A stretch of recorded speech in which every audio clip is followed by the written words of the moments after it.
আগামী 21শে জুলাই ধর্মতলায় যে শহীদ স্মরণ সভার কে সফল করার লক্ষ্যে জঙ্গিপুর সাংগঠনিক জেলার উদ্যোগে আজকে প্রস্তুতি সভা এবং এই প্রস্তুতি সভাকে আলোকিত করেছে আমাদের রাজ্যের নগর ও পৌর উন্নয়ন মন্ত্রী, আমাদের সকলের জননেত্রী মমতা ব্যানার্জি, খুব কাছে এবং প্রিয় মানুষ কলকাতা কর্পোরেশনের মেয়র জনাব ফিরহাদ হাকিম মহাশয়। উপস্থিত আছেন আমাদের জেলার একমাত্র মন্ত্রী আতিকুজ্জামান সহ সমস্ত বিধায়কগণ, আছেন আমাদের জেলা পরিষদের সভাধিপতি মহোদয়া, আমাদের সমস্ত ব্লক সভাপতি, পঞ্চায়েত সমিতির সভাপতি, জেলা পরিষদের কর্মাধ্যক্ষবৃন্দ, সেই সঙ্গে জেলা পরিষদের সদস্যবৃন্দ, সদস্যা এবং প্রধান, উপপ্রধান, অঞ্চল সভাপতি সহ আমাদের জেলা কমিটির সমস্ত নেতৃত্ব, সকলকে আমি আমার শ্রদ্ধা, ভালোবাসা, শুভেচ্ছা, অভিনন্দন, সালাম ও আদাব জানিয়ে কিছু কথা বলার। ইতিপূর্বে আমরা গত 6 তারিখে একটা প্রস্তুতি সভা আমাদের সাংগঠনিক জেলার দিক থেকে হয়েছে। আমাদের প্রিয় মন্ত্রী কলকাতা থেকে তিনি আপনাদের সামনে সেই উদ্দেশ্যে কিছু বলার জন্য তিনিও এসেছেন। আমরা সকলে লক্ষ্য থাকবে আগামী 21শে জুলাইকে আমরা সফল করার এবং এর যে তাৎপর্য আপনারা এর আগে শুনেছেন যে সবটাই বাংলার মানুষ, আমাদের দেশের মানুষের যে অধিকার, সেই অধিকারকে সুনিশ্চিত করার জন্যই আমাদের নেত্রী মমতা ব্যানার্জি 21শে জুলাই 1993 সালে তিনি ভোটার কার্ড চেয়ে রাইটার্স বিল্ডিং এর অভিযান করেছে। তো সেই ভোটার কার্ড অর্থাৎ প্রতিটি মানুষ যেন নিজ নিজ তার ভোটটা নিজে দিতে পারে, সেই অধিকারটা কিন্তু আমার আপনার, সেই অধিকারটাকে সুনিশ্চিত করার জন্য তিনি ডাক দিয়েছিলেন। এবং সেদিন আমরা কি দেখেছিলাম, তিনার নেতৃত্বে যে সমস্ত মানুষ বিভিন্ন জেলা থেকে, বিভিন্ন গ্রাম থেকে যেভাবে কলকাতা ভরিয়ে দিয়েছিল, সেখানে 13 জন শহীদ হলেন পুলিশের গুলিতে। সেই সময়টা হচ্ছে বাম শাসন।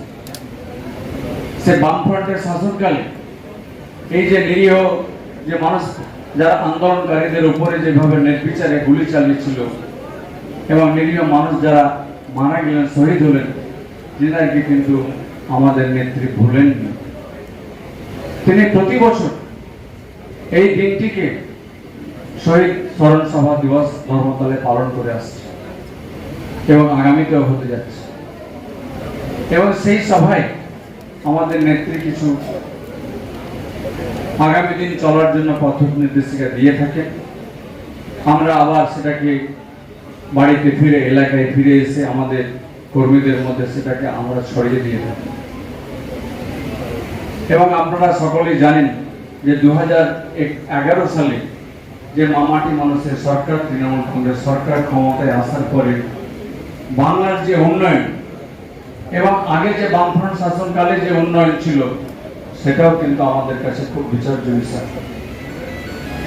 আপনারা সদ্য দেখলেন যে লোকসভা নির্বাচন হয়ে গেল, যেভাবে কেন্দ্রে যে সরকার রয়েছে, যেভাবে তাদের প্রচার প্রসার করেছিল, দেশের মানুষ, বাংলার মানুষ তার সঠিক জবাব দিয়েছে। আমাদেরকে আরো ঐক্যবদ্ধ হতে হবে, আমাদেরকে আরো জোট বাড়াতে হবে, যেন আমরা ঐক্যবদ্ধ থেকে আমাদের নেত্রীকে আরো মজবুত জায়গায় আগামী দিনের জন্য নিয়ে যেতে পারি, যেন 2026 সালে আমরা আরো বেশি থেকে বেশি যেন শক্তিশালী হতে পারি। তাহলে আমরা বেশি মানুষের আরো উন্নয়ন এবং কাজ করতে পারবো। কাজে আমরা সকলের লক্ষ্য থাকবে যে আগামী 21শে জুলাই যে আমাদের শহীদ স্মরণ সভা, সেই সভায় আমরা উপস্থিত হয়ে সভাকে সফল করব। একটু আগেই আমাদের শামসেরগঞ্জ বিধায়ক যে কথাগুলো বলেছেন, তার মধ্যে আমি কিছু কথাকে সমর্থন করছি। আমাদের লক্ষ্য থাকে শহীদ স্মরণ সভাকে যাওয়া, কিন্তু আমরা এদিক ওদিকে না গিয়ে আমরা গিয়ে থাকি, আমরা কিন্তু মূলত যে উদ্দেশ্যে যাই সেখানে পৌঁছতে যাই না। কিন্তু এটা সত্যি আমাদেরকে বিরোধী দল থেকে হোক নিজেদের কর্মীদের কাছ থেকেও আমাদেরকে এই বিষয়গুলো শুনতে হয়। কাজে এটা আমরা তা করব না। আমরা যে লক্ষ্য উদ্দেশ্যে আমরা ধর্মতলায় যাওয়ার জন্য যাচ্ছি, ধর্মতলাতে গিয়ে সঠিক সময়ে পৌঁছাবো, এই হবে আমাদের অঙ্গীকার। পাশাপাশি আমরা 21 জুলাইয়ের পরে তিনি আরো কিছু কথা বলেছেন দলীয় বিষয়ে। আমি চাইব যে 21 জুলাইয়ের পরে একটা দলের শৃঙ্খলা কমিটি করার, সেখানে কোনো অভিযোগ থাকলে যার দিক থেকে হোক সেই অভিযোগ জমা পড়ুক, শৃঙ্খলা কমিটি সেটাকে খতিয়ে দেখে তার বিচার করবে।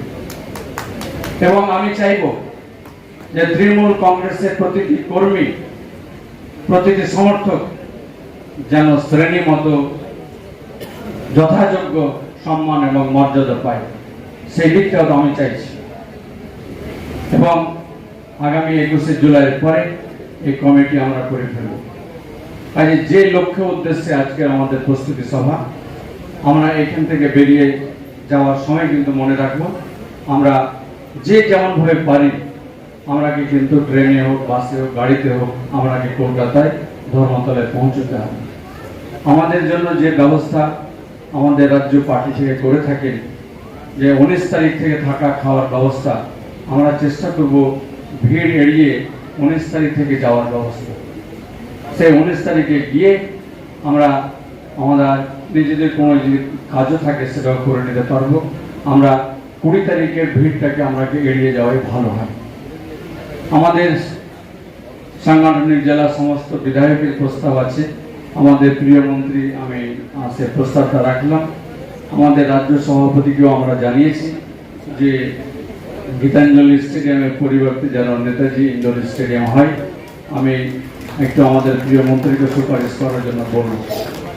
তো যাই হোক, আমরা যিনার বক্তব্য শোনার জন্য অধীর আগ্রহী রয়েছি, তিনার বক্তব্য আমরা সকলে শুনবো এবং আগামীতে তিনার সে বক্তব্যকে পাথেয় করে আগামীতে আমরা সে চলার পথে থাকবো।